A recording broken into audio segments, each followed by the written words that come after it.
So, అధికారంలో ఉన్నారు కదా అని చెప్పేసి పోలీసుల్ని దేనికి పడితే దానికి ఉపయోగించకూడదు. ఎందుకంటే ఈరోజు మాజీ ఎంపీ మార్గాని భరత్ రాజమండ్రిలో టీడీపీ పార్టీ నుంచి భారీ సంఖ్యలో వైసీపీ పార్టీలోకి చేరడానికి కొంతమంది అక్కడ ఉన్నటువంటి ప్రజలు స్వచ్ఛందంగా మేము పార్టీలో చేరతామని చెప్పేసి మార్గాని భరత్ గారి నాయకత్వంలో వాళ్ళు రావడానికి సిద్ధపడ్డారు. సో, దానికి ఈరోజు టైము, డేటు కూడా ఫిక్స్ చేయడం. సో, పార్టీలోకి తీసుకోవడానికి ఒక వేదిక కావాలి కాబట్టి రాజమండ్రి సమీపంలో పెట్టడం జరిగింది.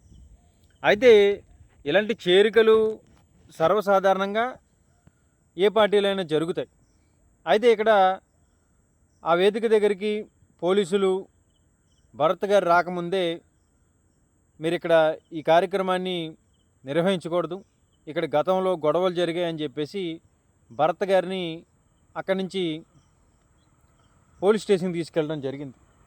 అయితే ఏంటంటే ఇప్పుడున్నటువంటి పరిస్థితుల్లో పోలీసుల పనితీరు ఏ విధంగా ఉందనేది రాష్ట్ర ప్రజలందరూ కూడా చూస్తూ ఉన్నారు.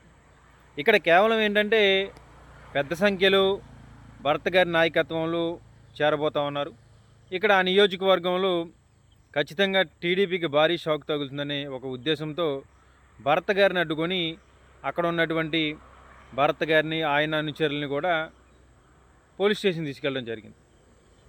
సో, ఈ విధమైనటువంటి రాజకీయం మంచిది కాదని చెప్పేసి సోషల్ మీడియాలో పెద్ద ఎత్తున అయితే నెటిజన్లు ట్రోల్ చేస్తూ ఉన్నారు.